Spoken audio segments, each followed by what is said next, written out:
오늘은 2022년 8월 28일 주일입니다. 오늘 말씀은 잠언 7장 말씀이고 말씀의 제목은 내 눈동자 같이 지켜라입니다.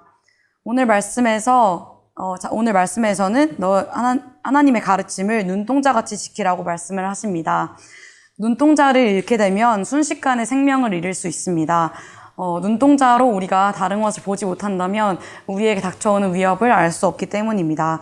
그래서 오늘 말씀에서는 그 눈동자의 가르침을 비유하시면서 가르침을 잃으면 순식간에 우리가 생명을 잃을 수 있기 때문에 가르침을 잃지 말고 눈동자같이 지키라고 말씀하십니다.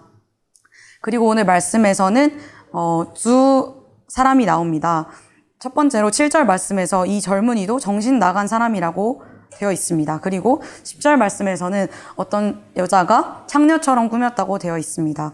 그러니까 이 말씀에서 간음을 저질렀던 이 두 사람이 처음부터 잘못된 마음을 가지고 임한 것이 아니라 이 젊은이도 그 길에 서성이다가 그런 유혹에 빠지게 된 것이고 또 이 여자도 원래 창녀가 아니라 창녀처럼 꾸몄기 때문에 이런 일을 하게 된 것입니다.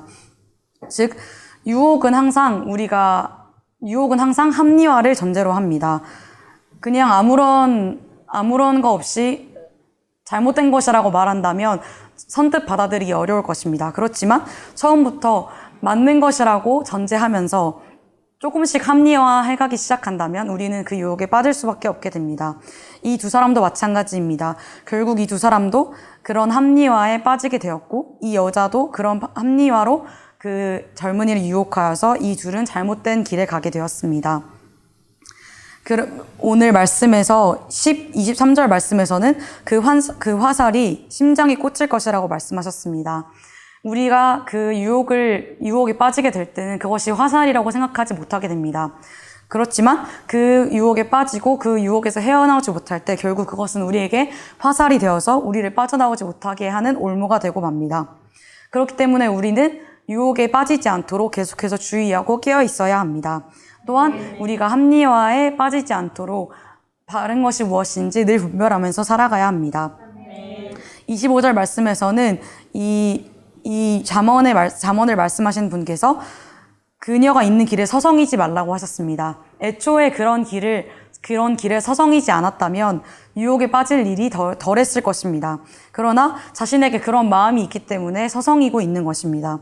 우리가 악한 길에 서성이고 있진 않은지 돌아보아야 합니다. 우리가 계속해서 잘못된 일에 자주 빠지게 되는 일들이 각자 있습니다. 그것은 우리가 그 길에 서성이고 있기 때문입니다.